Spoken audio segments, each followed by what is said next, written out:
I've been thinking about myself today.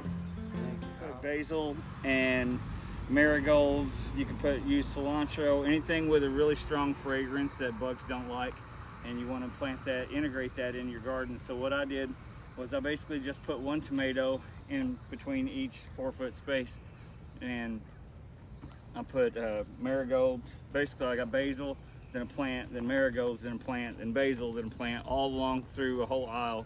And I put these cages on here for them to grow up, and you'll see them as the season goes on. I'll intertwine them in here, and I'll have tomatoes dangling down over us, so I'll be eventually I'll be harvesting up here instead of down here on the bottom. But right now we're getting some pretty good tomatoes on the bottom of the plants, and everything's kind of going as planned.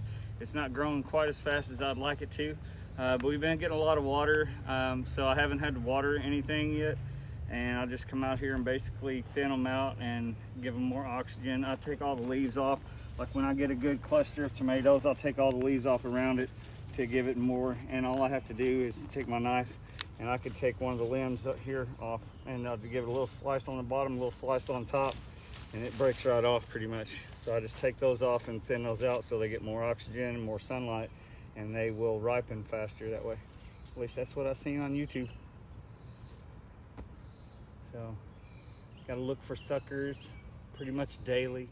We'll thin out more as they grow and get a little taller, and basically just want to make sure it gets good oxygen through there. You don't want any leaves touching the ground to prevent more soil-borne diseases. And then your tomatoes, you want to keep an eye on the bottom of them for blossom end rot, which you probably won't get if it gets air like this. Blossom end rot usually happens when it gets too much humidity and not enough airflow. So right now we're doing great. All our tomatoes, most of our tomatoes are looking good. I've got some with big holes in it. If you know what causes those big holes, there's no worms, nothing's eating my tomatoes.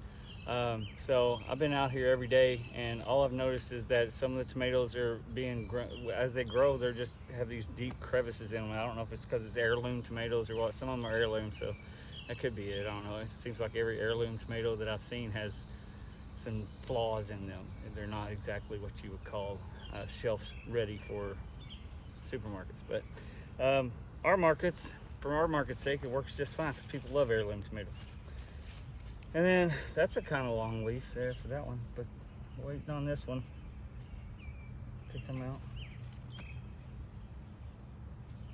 I'll take some of the flowers off here.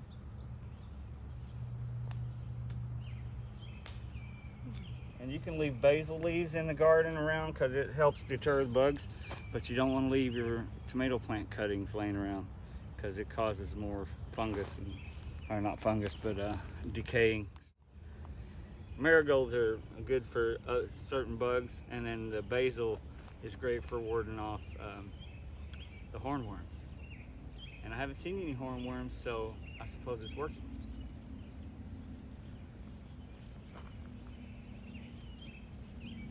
So I just push them in. I don't use any ties or strings or ropes or anything for the most part. I just push them in between the fences, and the fence holds them up. Well, the wood chips seem to be working for the most part. You see, it makes pulling weeds really easy when you do get them, because you will get weeds. And there's black paper down this year too. We just put it down. We were just using the wood chips as the weed barrier, but it's a little bit insignificant. It doesn't work enough. Insufficient. So we put the black paper down this year. Just a short bit on a couple of things that it takes to grow tomatoes.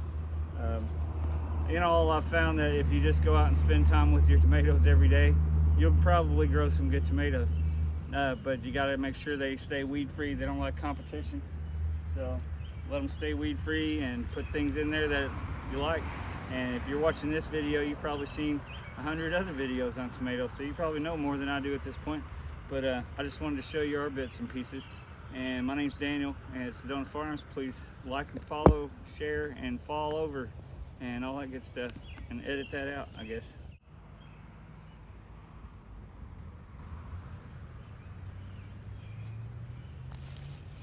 We got no more tomatoes coming out up here, do we?